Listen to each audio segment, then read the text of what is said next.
진리를 알지니 진리가 너희를 자유롭게 하리라. 진리를 알지니 진리가 너희를 자유롭게 하리라. 어떻게 보면은 이 말씀이 참으로 쉬운 말씀인 것 같고, 또 어떻게 보면은 어려운 말씀인 것 같고, 또 어떻게 보면은 아무 생각 없이 그냥 한번 읽어 지나가는 그런 말씀일 수도 있습니다. 근데 진리가 누구냐라고 할 때 진리가 누구가 되겠습니까? 요한복음 14장 6절에 주님이 말씀하셨어요. 내가 길이요 진리요 생명이니 이렇게 말씀하셨어요. 그러니까 여기에 나오는 진리라고 하는 것은 우리가 세상적으로 얘기할 때 그 세상 학문에서 얘기하는 진리보다도 우리 삶 가운데 절대 변하지 않는 것, 영원한 것, 영원히 변하지 않는 것, 이게 진리잖아요. 한번 참으면 끝까지 참인가. 그러니까 절대 진리를 얘기하는 거죠. 여러분, 해가 동쪽에서 뜬다는 것이 진리죠. 세상에서는 진리라 그래. 그러나 우리가 볼 때는 진리가 아니야. 왜냐하면 이 세상은 나중에 심판받을 때 없어져 버릴 거니까.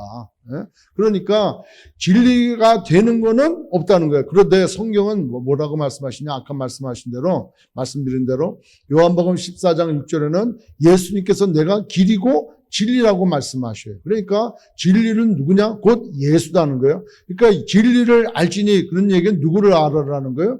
예수를 알으라는 거예요. 주 예수 그리스도를 알려고 하는 거예요. 근데 그 주 예수 그리스도를 알지니라고 하는 이 안다라고 하는 표현 자체도 우리가 잘 알고 있는 것처럼 지식적으로 머리로 아는 것이 아니라 경험되어지고 체험되어지는, 그렇게 알게 된다는 거죠. 그 얘기는 우리가 지난 시간 동안에 같이 함께 말씀을 나눴던 것대로 복음을 알아야 된다는 거예요. 복음.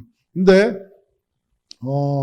예수가 곧 복음이다 그랬잖아요. 그죠? 예수님이 곧 복음이야. 그래서 하나님께서 하나님의 수준의 그런 은혜를, 하나님의 수준의 그 복음을 우리에게 주셨어요. 근데 그 주신 것은 엄청난 큰 기쁨의 소식, 복음인데 이 복음은 유효기간이 영원에서부터 영원까지다. 창세전에 계획된 거였고 그것은 영원까지 다 되어지는 것이다. 이 복음의 수준은, 이 하나님께서 그 복음의 권위를 주셨는데 그 복음은 누구의 복음이다? 하나님의 복음이고 영광의 그리스도의 복음이다라는 거예요. 그 아들의 복음이라 이렇게 얘기한단 말이죠. 그러니까 이 복음은 사람이 만들어낸 것이 아니고 또 사람이 어떻게 연구해가지고 발견한 것도 아니고 하나님께서 주신 하나님의 복음이다라고 하는 것이죠. 따라서 이 복음은 누구를 대상으로 하느냐? 그 이스라엘을 대상으로 하느냐? 또는 그 바리새인들만을 대상으로 하느냐? 아니면 열심히 수고하고 노력한 사람들만을 대상으로 하느냐? 아니라는 거죠. 그는 누구 천하 만민 모두에게 해당이 되어진다는 것이죠. 따라서 복음은 제한적인 것이 아니고 모든 사람들에 대하여 기쁨의 좋은 소식, 복음이다라고 이렇게 얘기하고 있는 거죠. 그런데 그 복음이 딱 부딪히게 되어지면은 어떠한 일들이 일어나야 되느냐? 변화가 반드시 일어나게 돼 있다는 거죠. 그런데 우리는 지난 시간에 어떤 말씀을 나눴냐면은 진리를 아는데 이 진리를 안다는 것은 내 삶이 예수 그리스도를 말미암아 변화된 삶이라고 이렇게 얘기를 할 수가 있다는 거예요. 그 예수님을 영접했어. 영접했다는 그 의미는 내 마음에 각인되었다는 거예요. 내 마음에, 좀 더 말씀을 나누겠지만 사람이 마음으로 믿어 의에 이르고 라고 하는 이 마음에 믿는다는 것이 얼마나 중요한지 몰라요. 마음에 믿게 되어지면 우리의 실제 자체가 변화될 수밖에 없다는 거예요. 그런데 우리가 지난 시간에도 얘기한 것처럼 상황과 조건이 변화된다고 해서 변화된 것이 아니다. 옛날에는 교회를 안 나왔어. 예? 교회를 안 나왔는데 지금은 교회를 나와. 교회를 나와요. 그러니까 이게 변화됐잖아, 상황이 변화됐고 환경이 바뀌어버렸어요. 그렇다고 변화된 삶이냐? 그것도 변화된 삶이라고 할 수 있죠. 그런데 그 상황과 조건이 확 달라져 버리면은 그건 변화되지 않은 그 옛날의 모습으로 돌아가게 돼 있다는 거죠. 그래서 우리는 그 애굽에서 나온 이스라엘 백성들을 얘기를 했죠. 그렇지 않습니까? 이스라엘 백성들이 바로 왕과 그 세대에 얼마나 힘들고 어렵고 노예 생활을 했냔 말이에요. 그러니까 그 환경에서 변화되는 것, 그 환경이 바뀌어지는 것, 그 상황과 여건이 바뀌어지는 것을 변화라고 할 수 있는, 여러분 그 사람들이 경험을 안 했습니까? 홍해바다가 10가지 재앙을 통해서 엄청난 것들을 경험했어요. 눈앞에서 바닷물에 갈라지는 걸 봤어요. 그리고 그 바다 밑을 마른 땅 걷듯이 걷었다니까요. 그리고 얼마나 그들이 찬양을 하고 하나님 앞에 영광 돌리고, 이야, 이럴 수가 없다는 거지, 이럴 수가. 여러분, 지금 그날 이후로 바닷물 갈라진 거 누가 봤습니까? 물론 신원 앞바다에 조수간만의 차 때문에 바닷물이 갈라졌다 그래가지고 그게 아닌 거예요. 그런 경험한 사람이 누가 있습니까? 그런데 그들이 광야 생활 가운데 물이 부족하고 배가 고프니까 불평불만이 나와져 버리는 거야. 그러니까 자기 환경이 조금만 힘들어지고 어려워지면은 변화된 게 아니야. 그의 실존은 변화된 게 아니야. 겉에만 변화됐다고 변화된 거라고 얘기할 수가 없다라는 것이죠. 그러니까 상황과 조건과 여건이 바뀌었다고 그걸 변화됐다라고 할 수 없다는 거예요. 그런데 우리의 간증은 그것을 중심을 놓고 간증을 해버린다는 거예요. 어느 날 하나님께서 저에게 꿈에 나타나셔가지고 번호를 주셨는데, 야, 그 번호를 맞춰보니까 로또가 됐어요. 그걸 사니까 대박이 났습니다. 할렐루야, 하나님께 영광 돌립니다. 여러분, 이렇게 간증한다니까요. 그렇지 않습니까? 어느 날 우리가 기도했더니만 하나님께서 제 병을 고쳐주셨어요. 하나님이 살아계십니다. 막 간증을 해. 그런 간증이 우리가 얼마나 많습니까? 그런데 삶이 다시 힘들어지고, 삶이 다시 어려워지고, 삶이 다시 고통 가운데 있을 때는 떠난다는 거예요. 떠난다는 거예요. 우리가 기쁘고, 재밌고, 즐거우면 너무 좋은 거예요. 교회가 좋고, 목사님이 좋고, 환경이 좋고, 다 좋은 거예요. 그런데 어려움이 오면은 떠나게 되어지는 거예요. 그걸 우리는 변화된 삶이라고 얘기하지 않아.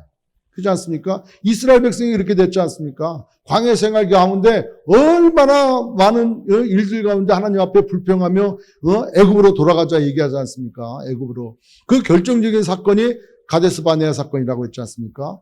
그 하나님의 백성 되어져서 계명을 받고 율법을 받았어.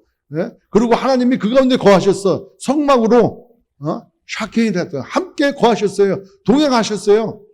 그래서 가데스 바네아에 가가지고 올라가 가나안 땅을 점령하라.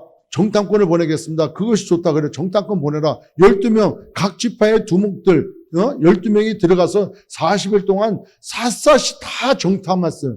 그리고 나와서 뭐라 그래? 정말 하나님께서 말씀하신 대로 적과 꿀이 흐르는 땅입니다. 거기에 나와 있는 과목들도 얼마나 대단한지, 과실들도 얼마나 견실한지. 그런데 거기에 나타나 있는 그 큰 성읍들, 그 장대한 사람들이 보고 우리는 메뚜기 같습니다. 여러분, 하나님이 어떤 하나님이라고 그들이 고백을 했습니까? 그런데 그 환경이 바뀌어져 버리니까, 갑자기 시련이 닥쳐버리니까 그들은 애굽으로 돌아가자는 거예요. 왜 여기까지 데려와서 죽이느냐는 거예요. 그리고 그때 믿음의 고백을 했던 갈렙과 여호수아, 그 다음에 모세, 아론, 돌로 쳐 죽이려고 그러잖아요. 우리를 여기까지 데려왔냐고. 그냥 결정적으로 나오는 거예요. 그러니까 우리의 마음이 환경과 어떤 조건이 변화되어진 삶으로 교회를 나오고 은혜를 받았고 주의를 하고 선교를 하고 전도를 하고 그렇게 되어진다 할지라도 이 코로나 바이러스로 인해서 결정적인 위험과 시련이 우리에게 닥쳐 있을 때 그때 그 중심이 어디가 있냐는 거예요. 어디가 있냐는 거예요. 신앙을 떠나고 믿음을 떠나고 그건 변화가 아니라는 거죠. 또한 진심의 변화는 변화가 아니라고 말씀하셨어요. 모든 것이 다 진심이야. 밖에 나가서 활동하는 것도 진심이야. 가정생활도 진심이야. 자녀와의 관계도 진심이야. 사람 간의 관계도 진심이야. 교회에 나와서 예배하는 것도 진심이야. 다 진심이야. 그런데 누가복음 18장에 나와 있는 것대로 부자 청년이 와서 너가 영생을 구하기를 원하냐? 영생을 갈망하는 것도 그의 진심인 거예요. 어려서부터 그렇게 되어 왔어. 율법을 다 지켰어요. 그리고 부자고 관원이야. 그런데 너 가지고 있는 나머지 거 다 팔아가지고 너 영생을 구해라. 나를 쫓아라. 이렇게 얘기하니까 못하는 거예요. 왜? 그에게 있어서 다 진심이었지만 그의 전심, 그의 진짜 마음, 진심, 진짜 마음, 그걸 전심이라고 얘기한다면 그것은 물질에 가 있는 거예요. 영생이 아닌 거예요. 여러분, 영생이 너무 소중하고 영생이 모든 것이라고 한다면 자기 모든 것을 다 버리고 그것을 따를 수밖에 없는 거죠. 우리 삶 가운데 어떤 것이 우리에게 가장 중요하냐는 거죠. 영생보다도 우리가 더 소중하게 생각하는 게 뭐가 있습니까? 저는 없습니다. 아니요. 곰곰이 생각해 보십시오. 곰곰이 여러분 생각해 보십시오. 그거 하나님 앞에 낱낱이 드러난다 그랬잖아요. 전도서 12장 마지막에 뭐라고 얘기합니까? 일의 결국을 다 들었으니 하나님을 경외하는 것이 사람의 본분이라 그랬어요. 선악간에 심판하신다 그랬어요. 반드시 결론 나진다는 거예요. 여러분, 이 땅 가운데 죄 짓고 살다가 그냥 죽어버렸어. 예? 그러면 끝이야? 아니에요. 하나님 앞에 가서 반드시 정의가, 예? 옳고 그름이 반드시 드러난다고 했단 말이에요. 그렇기 때문에 거짓은 반드시 밝혀진다. 그래서 영혼이 있다고 얘기하지 않습니까? 따라서 우리의 삶이 전심을 다하는 뭔가가 있다는 거예요. 전심을. 그것이 뭔가 여러분 생각해 보란 말이에요. 나의 신앙보다도 더 소중하게 생각하는 것, 내 영생보다도 그 더 소중히 내가 붙잡고 있는 것. 나는 아니야. 이 설교를 누가 들어야 되는데, 언젠가 얘기했지 않습니까? 이 설교를 누가 들어야 되는데, 아니에요. 다른 사람 들을 게 없이 바로 당신이 들어야 된다는 거예요. 바로 당신이 들어야 되는 거예요. 이 말씀을 듣고 자기를 생각해 보자는 거예요. 하나님보다도, 예수보다도, 아니, 그 영생보다도 자기가 더 소중하게 생각하고 거기에 자기의 마음이 다 들어가 있는 것이 분명히 있다는 거예요. 그게 뭔가라는 거예요. 그 진심만이 바뀌었고 진심을 새롭게 신앙으로 가졌다고 해가지고 그 사람이 변화되는 건 아니다. 전심이 어디에 가 있느냐, 그것이 바뀌게 된다는 거예요. 그것을 진리를 알지니라고 해요. 자, 그렇다면 진리를 알게 되어지면 어떠한 변화가 있냐? 진정한 변화가 생긴다는 거예요. 어떻게 진정한 변화가 됩니까? 가족이 있고 내 직장이 있고 내 건강이 있고 내가 여태까지 해온 게 있는데 이걸 다 버리고 어떻게 주님을 쫓습니까? 이렇게 어떻게 합니까? 지금 이것만 해도 전 대단한 거예요. 교회를 안 나왔던 사람이 교회를 나오고요. 헌금을 안 했던 사람이 헌금을 꼬박꼬박 하고요. 선교에 대해서 생각도 안 했던 사람이 선교지를 다녀오고요. 저 대단히 바뀐 거예요. 예? 그런데 너의 가지고 있는 모든 것을 버리고 나를 쫓으라고 할 때는 못 쫓는 건 부자충이라고 똑같다면은 그 변화되는 거 아니에요. 어떻게 그렇게 할 수 있습니까? 이 땅 가운데 삶도 중요한 건데, 이 땅 가운데 사는 것도 하나님께서 허락하셨고, 이 땅 가운데 사는 것도 이게 되게 중요하지 않습니까? 어떻게 맨날 주의 일만 합니까? 어떻게 맨날 교회만 나갑니까? 어떻게 맨날 기도만 합니까? 이 삶도 하나님이 주신 건데 이것도 소중한데, 여러분 그거 왜 이분법적으로 생각하냐고요. 그럼 진정한 변화가 없을까? 진정한 변화가 없겠냐는 거예요. 성경은 있다 그래요. 왜 있습니까? 복음이기 때문에 그렇다는 거예요. 복음에 부딪히면은 변화가 있다는 거죠. 그래서 고린도후서 5장 17절 뭐라 그랬습니까? 새로운 피조물이 된다는 거예요. 아멘. 물이 주님을 만나니까 포도주가 되어져 버려요.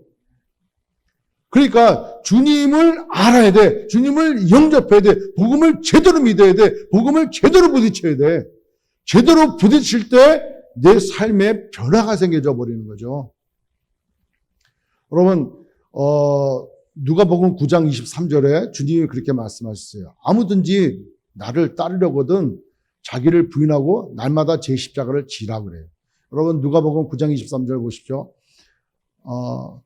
또 우리에게 이르시되 아무든지 나를 따라오려거든 자기를 부인하고 날마다 제 십자가를 지고 나를 따를 것이니라. 잘 한번 생각해 보십시오. 여기서 밑줄 그어될 것 아무든지야. 아무든지. 그 다음에 나를 따라오려거든 주님을 따라가는 삶, 주님을 본받는 삶, 주님 가시는 그 길을 걸어가는 삶, 주님이 원하시는 삶, 주님이 명령하신 그 사명 따라 살아가는 삶이에요. 그죠? 그렇게 하려면은 자기를 부인하래요. 자기를 부인한다는 것은 내가 나를 위한 삶이 아니고 내 삶에 나를 다 내려놓는 삶을 말하는 거죠. 그렇지 않습니까? 그러니까 아무든지 여기에게는 누구든지 여기엔 제약이 있는 게 아니에요. 예? 그러니까 내 삶에 주님을 완전히 신뢰하고 따르려거든 그렇게 되어지려면은 내가 변화되지면 안 돼. 예? 내 삶에 완전히 새로운 피조물이 되어 이제는 내 삶의 주인이 누구인지를 깨닫지 않으면 이게 이루어질지 없다는 거예요. 그러니까 결론이 나왔잖아요. 진정한 변화는 어떤 변화라는 거예요? 내 삶의 주인이 바뀌었다는 거예요. 여러분, 제가 전도 폭발 훈련을 오랫동안 했어요. 전도 폭발도 담당도 해보고 사역도 많이 했는데 또 전도할 때도 그런데 전도 폭발 훈련 할 때 그 복음 제시 뒤에 보면은 내 삶의 주인을 바뀌어야 된다 이렇게 나와요. 사형예에도 그렇게 나와요. 그러니까 여러분 의자의 예화 하잖아요. 의자의 예화. 좀 더 지금도 기억해요. 의자를 하나 갖다 놓고 의자에 내가 앉았어. 지금까지 나의 삶은 내가 의자에 앉아서 내가 왕 됐고 내가 주인 돼서 이렇게 살았습니다. 예수님을 영접한다는 그 의미는 내 삶의 주인인 내가 내 자리에서 내려와 예수님을 그 주인 자리에 앉히시고 나는 그 발밑에 종으로 그렇게 살아가는 것입니다. 그렇게 고백할 수 있겠습니까? 이렇게 묻는단 말이에요. 그러니까 내 삶의 주인이 지금까지에서는 내 뜻대로 살았어. 내 인생은 내 것인 거예요. 그러니까 내가 원하는 대로 살았단 말이에요. 그런데 예수님을 영접하는 순간 복음이 내 삶을 변화시키는 그 순간 내 삶의 주인이 바뀌어서 나에게서 어디로 가는 거예요? 예수님께로 가는 거예요. 주인이. 그러니까 자기를 부인해야 돼.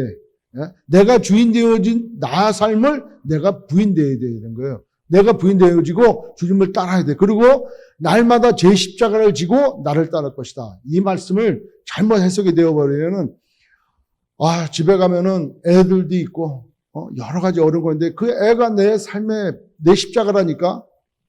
그래, 내 십자가라 그래요. 또 내가 어디가 아파. 그건 내가 지어야 될 십자가라고 얘기해. 내 사역도 그 사역도 내 십자가라 그래. 그러니까 십자가를 마치 내가 어떻게 죽음을 무릅쓰고라도 그거를 감당해야 될 그 어떤 것을 자기 십자가라고 생각을 해. 예수님께서 그 십자가를 지셨잖아요. 근데 곰곰이 생각하면 그 뜻보다도 어떤 뜻이냐. 날마다 제 십자가를 지고 자기 십자가를 지라는 거예요. 자기 십자가는 뭡니까? 예수님을 영접했다는 그 의미는 내가 십자가에서 죽었잖아. 그죠? 죽었습니까? 안 죽었습니까? 죽었잖아요. 십자가에서 내가 죽었잖아요. 어디 안에서? 예수 안에서. 예수님이 십자가 죽으실 때 나도 함께 예수님 안에서 죽었단 말이에요. 그 죽은 십자가를 지라는 거예요. 그러니까 그 자기 십자가를 진다는 얘기는 날마다 너는 십자가에서 죽었잖냐는 거예요. 너가 없다는 거예요. 그러니까 나를 부인한다는 거하고 자기 십자가를 지는 거하고 같은 의미일 수 있어요. 날마다 자기 십자가를 져요. 십자가를 짓는 거는 뭐야? 나 죽었잖아. 그러니까 너가 너 삶의 주인이 아니라는 거예요. 그러니까 누구든지 주님을 따르려면은 주님 안에 모든 게 다 있잖아요. 모든 보화가 다 있고 기쁨이 있고 더 나아가 감사가 있고 영생이 있고 구원이 있는 거예요. 그렇게 하기 위해서는 자기를 부인해야 되고 자기가 십자가에서 죽은 그 십자가를 자기가 지고 있어야 된다는 거예요. 그러면은 예수님을 영접하는데 중간에 걸리는 게 있을까 없을까요? 얼마 전이 아니죠. 오래됐죠. 그 오카는 목사님 아들인가 그 성호 형제가 쓴 심리학에 물든 기독교, 뭐에 물든 기독교 많이 나왔잖아요. 왜 주님과 나 사이에 중간에 뭘 끼냐는 거예요. 뭘 끼냔 말이에요. 심리학이 왜 끼어들어오고 세상 학문이 여기 왜 끼어들어오고 왜 구차한 게 왜 다 끼어들어오냐는 거예요. 복음으로 나가는 데 있어가지고 주님 이외에 다른 길이 어디 있냐는 거예요. 주님께서 너 나한테 오려면 어디를 거쳐서 와라. 너 지금 상처받고 너 지금 힘드냐? 그거 해결하고 나한테 와라. 그렇게 성경은 얘기합니까? 아니에요. 내가 길이요 진리요 생명이니 나로 말미암지 않고는 나로 말미암지 않고서는. 따라서 주님과 나 사이에는 아무것도 없는 거예요. 그래서 아무든지야. 누구든지 상처를 받으거나 상처가 있거나 없거나 기쁨이 있거나 없거나 부자거나 아니거나 못 살거나 잘 살거나 생기거나 못 생기거나 뭐 색깔이 있거나 없거나 상관없이 아무든지 주님을 따르라거든. 자기만 부인하면 되는 거예요. 자기가 주인 되어서 자기 삶에 자기가 주인 되어지니까 이게 우울증도 생기고 정말 고민도 많아지고 슬퍼하고 어려워지고 이래 되어진다는 거예요. 그러니까 자기를 부인하라는 거예요. 부인하고 자기는 십자가에서 죽었다는 걸 기억하고 주님을 따르라는 거예요. 여러분, 진정한 변화는 내 삶의 주인이 바뀌어야 된다. 그러면 내 삶의 주인이 바뀐 걸 어떻게 할 수 있느냐? 어떻게 할 수 있느냐?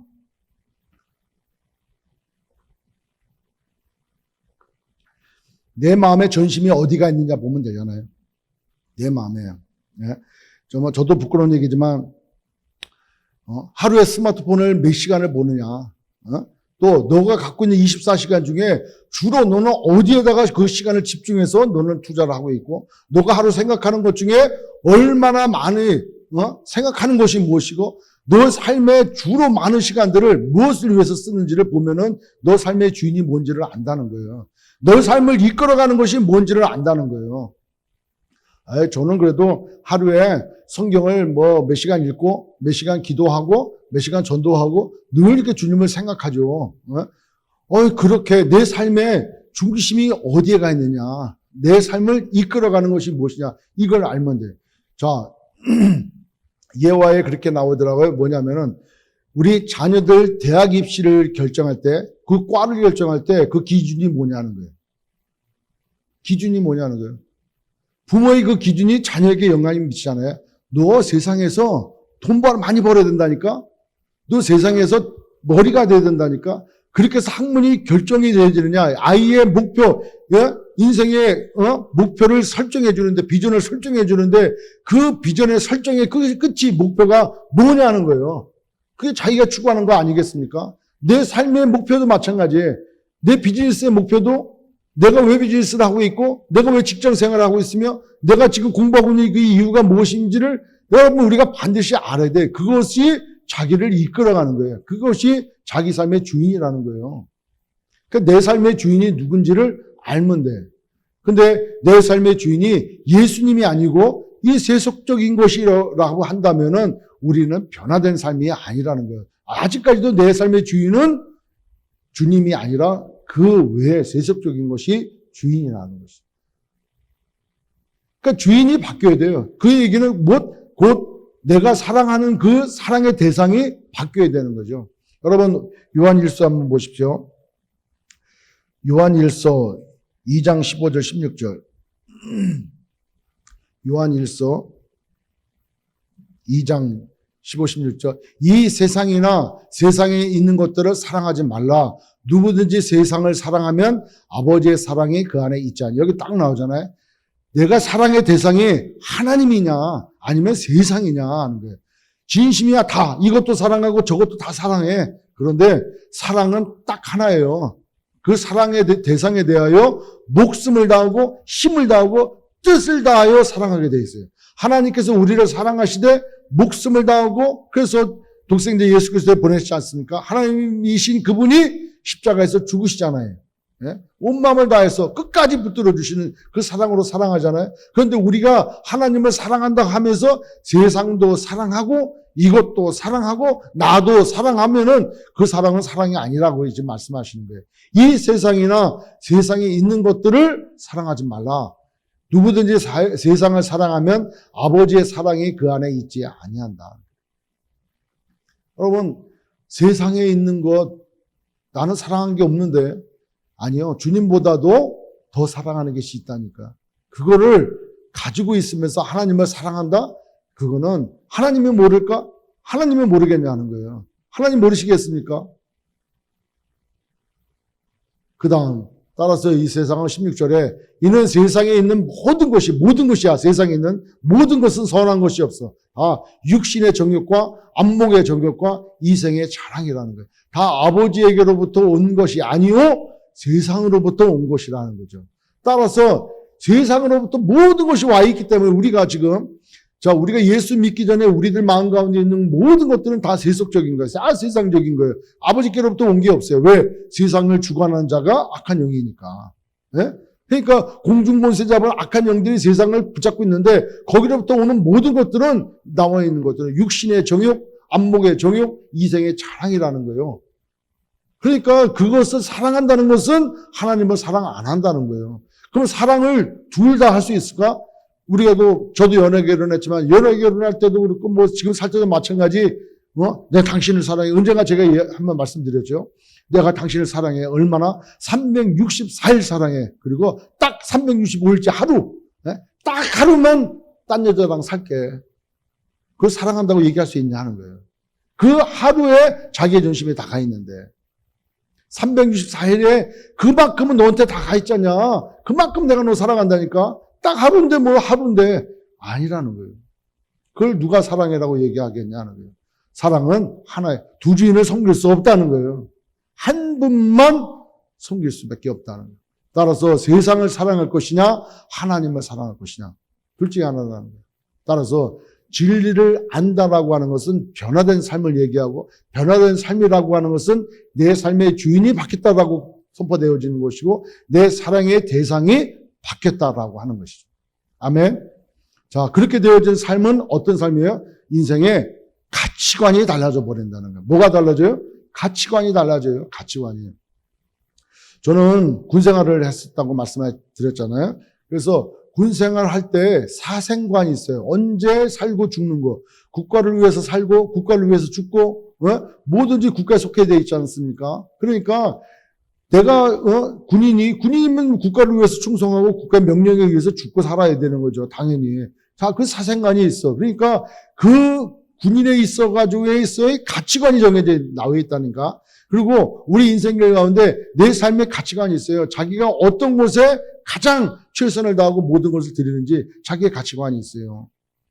그런데 주님을 만나는 순간 우리의 삶의 주인이 바뀌어져 버리고 사랑의 대상이 바뀌어져 버리기에 가치관이 달라져 버립니다. 어떤 것이 진짜 내 인생에 가치 있는 것인가. 언젠가 제가 말씀드렸어요. 저도 저보다 연세 드신 분들도 많은데 이런 말씀드리기가 참 그렇지만 저도 나이가 점점점 이렇게 한 살 한 살 더 먹어짐에 따라서 주님께 갈 날이 앞으로 사후로 온 날보다 점점 가까워져 가니까 그런 생각이 들어요.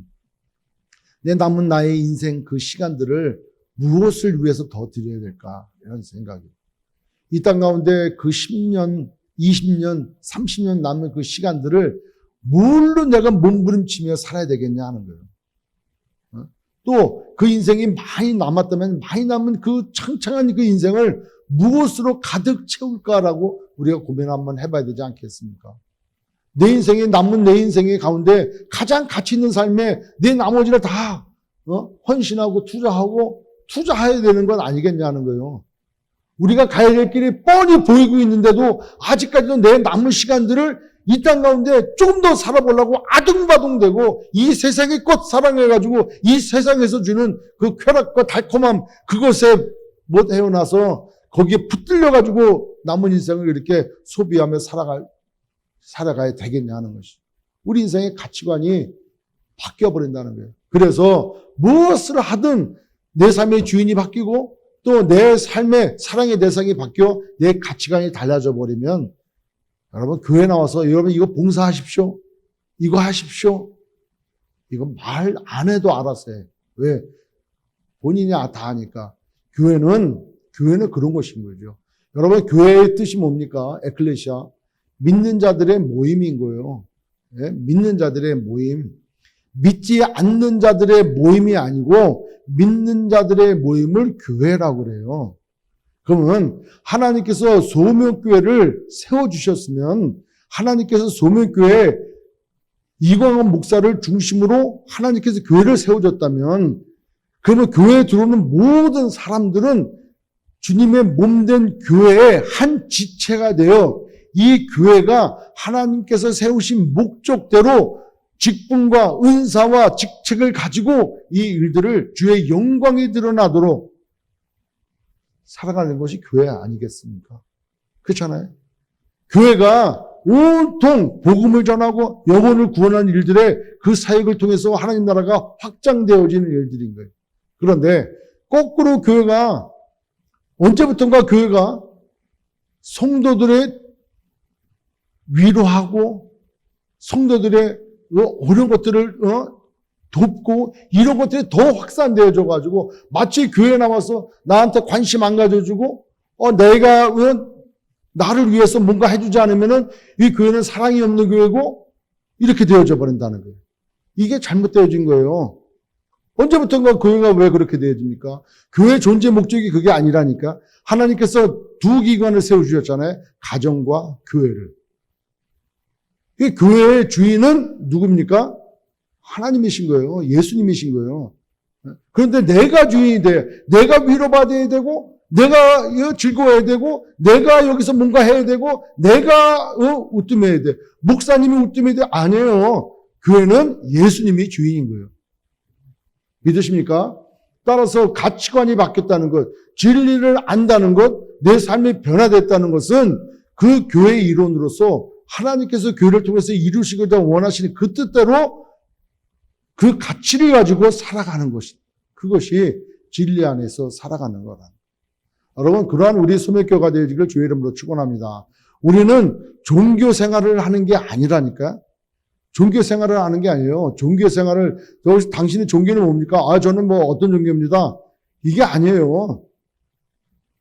그래서 다른 거는 진리가 아무것도 없어. 오직 예수님만 진리라는 거예요. 다른 종교는 다 헛된 거예요. 헛된 거예요. 헛된 거예요. 다른 종교는 누가 만들었습니까? 인간이 만들었지 않습니까? 헛된 거라니까. 오직 진리는 예수 그리스도.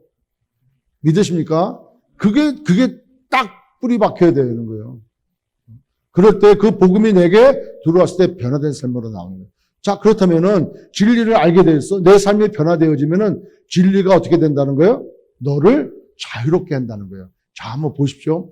지금 요한복음 8장 32절에 주님이 진리를 알지니 진리가 너희를 자유케 하리라 그러니까 유대인들 누굽니까? 주님을 따라다니면서 주님의 말씀을 들었어요. 듣고 이 말씀을 딱 듣는 순간에 주님을 믿은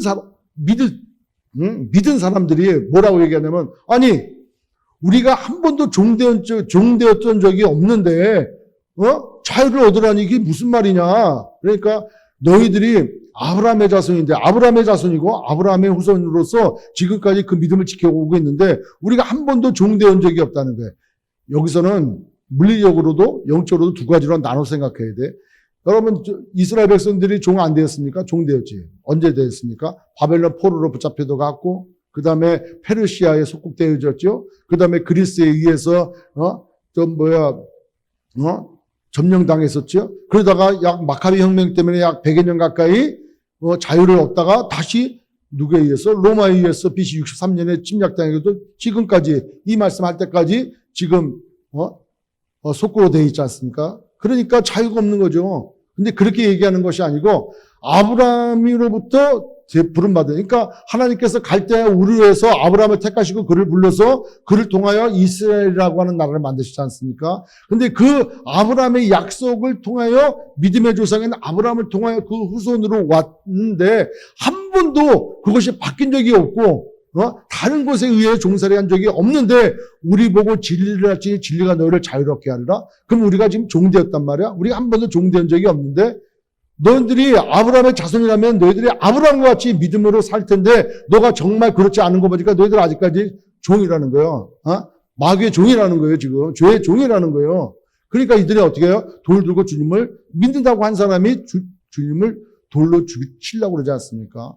따라서 진리를 알면은 진리가 너희를 자유롭게 한다는 거예요. 제가 이 말씀으로 그렇게 들었던 이 말씀 또 외웠던 이 말씀을 작년에 이 말씀 묵상하다 정말 큰 깨달음이 있었어요. 와, 이게 말씀에 막 내 안에 탁 들어와서 부딪히니까 진리를 알지니 진리가 너희를 자유케 하리라. 이 말씀에 은혜 받았어요. 어떻게 크게 은혜를 받았냐면 내 삶에 묶고 있었던 게 있더라고요. 묶여 있었어. 뭔지는 모르지만 뭔가 내 삶에 묶여 있었더라고요.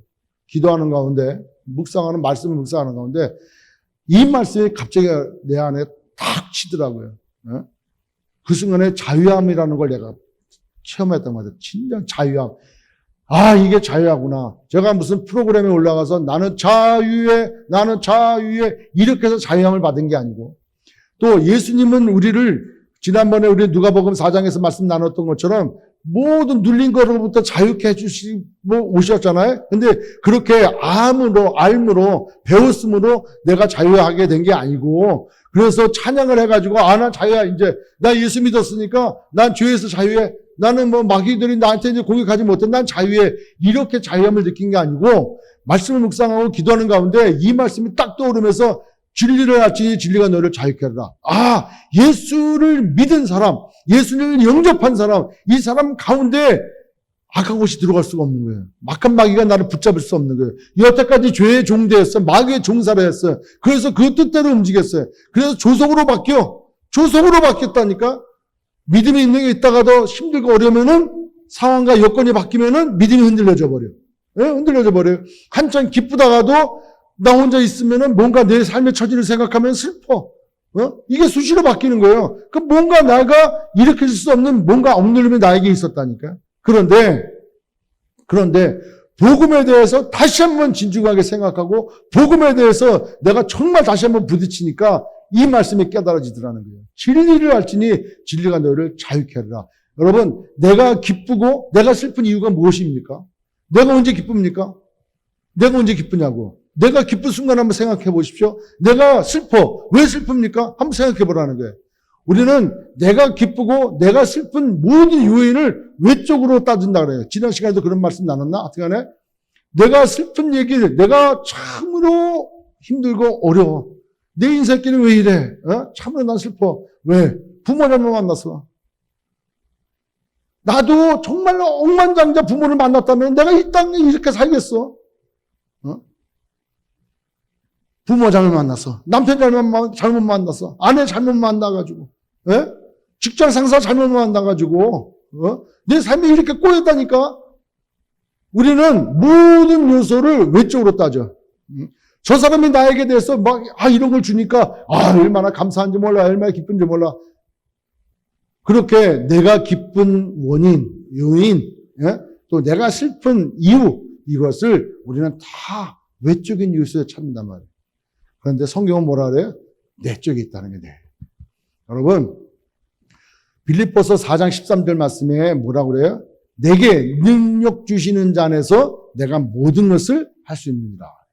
모든 것을 할 수 있대. 누구 안에서? 능력 주시는 자. 그러면 누굽니까? 성령님, 예수님님. 예수 그리스도 안에서 내가 모든 것을 할 수 있다는 거예요. 내 능력이 있건 없건 상관없이 예수 그리스도 안에서 내가 모든 것을 할 수 있다는 거예요. 그러면 그 말씀을 유추해가지고 내가 진리를 알게 되어지면은 예수를 알게 되어지면 그래서 내 삶의 변화가 되어져서 새로운 피조물이 되어지면 나의 가치관이 달라지고 내 삶의 주인이 달라지고 내 삶의 사랑의 대상이 달라지기에 그리고 아무든지 주님을 따르는 그런 삶을 살겠노라 이렇게 내 삶이 달라졌으니까 그렇게 삶으로 고백되어지면은 자기를 부인하고 날마다 제 십자가를 지는 삶이 되어져 버릴 수밖에 없다는 거예요. 그러니까 나는 없는 거예요. 그럼 내가 사는 것은 내 안에 사시는 예수 그리스도로 사는 거예요. 그러니까 내 삶의 환경에 기쁜 조건이 있고 슬픈 여건이 있다 할지라도 나랑 상관이 있다 없다? 없는 거예요. 진리를 알면은 내가 진리를 안다면은 진리가 나를 자유롭게 되어지는 거예요. 군대에 있을 때 비무장지대 한번 안 들어가 보셨잖아요. 그죠? 근데 비무장지대 안으로 딱 들어가면은 철책이 쭉 돼 있어요. 그 다음에 삼각형으로 지뢰. 다 써 있어요, 이제. 그러니까 그 통로에도 잘못 밟으면 이게 지뢰 밟아. 요거 이런 나라가 어디 있어요? 전쟁한 지 70년 지나서 아직까지도 지뢰 파묻은 게 아직까지 있는 거예요. 그러니까 여기는 다 지뢰밭이야. 그러니까 그거 통제 안 따르면 안 돼. 발자국이 없는 다른 길을 밟지 마라. 가는 통로마다 가야 돼. 예? 통로마다. 그러니까 비무장지대 안에 들어가서 작업을 하는데 공사를 하는데 전날 새벽에 일출되기 전에 수색대대가 들어가고 정찰해주고, 그다음에 경계부대가 또 들어가고, 그다음에 사전에 공병부대 들어가서 다 통로 지뢰 개축 작업 다 하고 이 철저한 통제 가운데 그다음에 그 발자국 하나하나에 신경 쓰고 이렇게 들어가. 그렇게 통제가 되어지니까 안 다쳐. 지뢰를 안 밟아. 자, 지금 코로나 바이러스 이 시대를 생각을 해봐요. 우리가 불편해. 가림막도 설치하고 마스크도 써야 되고 나오지도 못하고 온라인 예배드려. 손 씻어야 돼. 이와 같은 철저한 예방 수칙을 지키면은 코로나 바이러스 앞에 자유로울까 안 자유로울까? 자유롭죠. 통제가 되어지니까 자유롭잖아요. 근데 만약에 오늘 아침에도 그런 얘기 했지만은 그 코로나 파티 해가지고 어떤 사람 진짜 죽었더라고요. 그가 코로나 바이러스가 가짜인 줄 알았대. 이게 거짓말인 줄 알았다는 거야. 그래서 코로나 바이러스 파티에 참석했고 자기는 걸렸고 이렇게 죽게 되었다고. 이건 진짜다. 실상황이고 마스크를 꼭 써야 되고 후회한다고. 코로나 바이러스 파티에 참석한 거 후회한다고 이렇게 하고 죽었어요. 실제 파티에 참석했던 사람이. 그러니까 유언을 남겨놓고 죽었다는데, 방임해 놓으니까 그게 자유로운 게 아니야. 그게 코로나 바이러스 걸리는 거예요. 그러면 우리가 어떤 게 자유롭냐? 진리를 알게 되어지는 게 자유롭다는 거예요. 아멘? 그러니까 자유로운 삶, 미국은 자유로운 거야. 내 마음대로 살아가는데 내가 예수 믿어요? 내 마음대로 살아가는데, 예수 믿는다고 자기 마음대로 살아가는 건 자기 마음이잖아, 지금. 주님 마음대로 살아가야 되는데 자기 마음대로 살아가니까 문제가 되어지는 거예요. 그러니까 진리를 알지니 진리가 너를 자유롭게 한다. 뭐에 대해서 자유로워요? 죄에 대해서 자유로운 거예요. 죄에 대해서. 내가 자꾸 나를 부인하고 내가 십자가를 죽었잖아요. 내 십자가를 따르는 나의 삶은 죄로부터 자유롭다니까. 그것이 기쁨이 있다는 거예요. 여러분, 하박국서 3장 17절 한번 보십시오. 하박국서 3장 17절. 하박국서 3장 17절. 우리 17, 18절 한번 같이 읽을게요. 하박국서 3장 17, 18절. 시작. 비록 무화과나무가 무성하지 못하며 포도나무에 열매가 없으며 감람나무에 소출이 없으며 밭에 먹을 것이 없으며 우리의 양이 없으며 외양간에 소가 없을지라. 자, 보십시오. 17절 다시 한번. 비록 무화과나무가 무성치도 않아. 포도나무에 열매가 없어. 감람나무에 소출이 없어요. 밭에 먹을 것이 없다니까. 우리를 보니까 우리 간에 양도 없어, 소도 없어. 외양간에. 이걸 한마디로 뭐라 그래요? 쫄딱 망했다는 거예요. 쫄딱 망했다는 거예요. 18절. 그 쫄딱 망할더라도 나는 여호와로 말미암아 즐거워하며 나의 구원의 하나님으로 말미암아 기뻐하리로다. 하나님을 믿고 예수를 믿고 진리를 알게 되어지고 경험되어지는 삶은 외적인 요소, 무화과나무와 감람나무에 소출이 없고 포도나무에 열매가 없고 우리의 양이 없고 외양간에 소가 없는 그 없음으로 인한 그 외적인 요소에 힘들고 어렵더라도 이거랑 상관없이 하나님으로 기뻐할 수 있다는 거예요. 아멘? 그게 가치관의 변화고 진리를 아는 삶의 자유로운 삶이라는 거죠. 여러분, 시편 73편에 기자가 그렇게 얘기해요. 나는 그렇게 열심으로 하나님을 섬기고 하나님을 예배하는 삶을 살았는데 하나님을 모르는 사람이 더 잘 되고 더 잘 먹고 더 장수하고 아이들도 더 잘 돼. 맨날 금목걸이 메고 다니고 돌아다니고 얼마나 잘 되는지 몰라. 얼마나 내가 왜 이렇게 살아야 되나? 난 너무하다. 난 진짜 이게 헛되다. 이렇게 생각을 했단 말이에요. 그런데 시편 73편 17절에 가서 여호와의 전에 들어가서 딱 깨달았다는 거예요. 그들의 결국을. 알았어. 하나님을 깨닫는 순간, 아는 순간 그가 보이는 거예요. 저들의 결국은 끝은 어디구나 하는 걸 알게 되어지는 거예요. 그러니까 하나님을 찬양할 수밖에 없는 거예요. 진리를 알게 되어져 버렸어요. 진리를 알게 되어져 버렸어요. 여러분 시편 4장 7절 한번 보십시오. 시편 4편 7절. 주께서 내 마음에 주신 기쁨. 주께서 내 마음에 주신 그 기쁨이 그들의 곡식과 새 포도주가 풍성한 때보다도 더하다는 거예요. 알았어. 진리를 알게 되었어요. 진리를 알게 되어졌어요. 변화가 되어졌어요. 가치관이 달라졌어요. 내 주인이 달라졌어요. 내 삶에 내가 살아가는 대상이 달라졌어요. 오직 예수 그리스도로 달라졌어요. 복음으로 달라졌어요. 진리를 알게 되어지니까 진정한 자유함이 있는 거예요. 진정한 자유함이 있으니까 내 삶에 외적인 상처받을 수많은 일들, 수많은 어려운 일들, 수많은 곤란한 일들이 있다 할지라도 그것으로 내가 힘들고 안 힘들고 기쁘고 안 기쁘고 슬프고 안 슬프고 이러다 자살하고 이거랑 상관없이 자유함을 갖게 되어지더라는 거예요. 여러분 진리를 아시길 주의 이름으로 축원합니다. 그래서 우리가 이렇게 지금 매주마다 복음에 대해서 같이 나누고 또 같이 은혜를 서로 나누려고 이렇게 땀을 흘리며 얘기하고 있는데 내 삶에 변화가 없다면 진정한 변화가 없다면 아직까지 주인이 바뀌지 아니하고 아직까지 내 사랑의 대상이 바뀌지 아니하고 아직까지 진리로 내가 자유함이 없다면 여러분 깊이 묵상하고 기도하고 생각해 보시기 바랍니다. 내가 진리 가운데로 결단하지 않으면 누구 말씀대로 결단당해. 결단당하는 거예요. 예수 그리스도로 결론 나지 않으면은 내가 마귀에게 결론되어진 삶이 살아.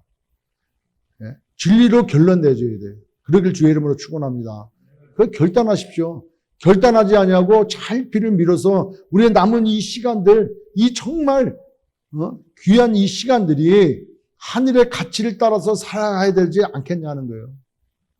그런 삶으로 이 코로나 바이러스 이 힘든 시기에 오히려 더 자유함으로 하나님 앞에 예배 드리시는 저와 여러분 되시길 주의 이름으로 축원합니다. 여러분 코로나 바이러스가 아니라 어떠한 것도 우리의 삶을 힘들게 한다 할지라도 우리의 신앙생활은 견디는 거 아니에요. 코로나 바이러스가 언제 끝납니까? 언제까지 견딜 거예요? 언제까지 저할 거예요? 이게 뉴노멀이라죠. 뉴노멀. 새로운 거예요.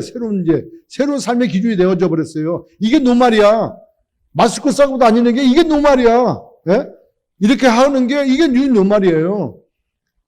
그러면 견딘다고 될 일이 아니라니까. 이 환경 가운데 예배드리고 이 환경 가운데 전도하고 이 환경 가운데 선교해야 되고 그러려니까 기도해야 돼요. 기도해서 하나님의 뜻이 무엇인지를 알아야 돼. 그 가운데 우리의 신앙생활은 날마다 성숙되어지고 성장되어져야 된다는 거예요. 진리를 알지니 진리가 너희를 자유롭게 하리라.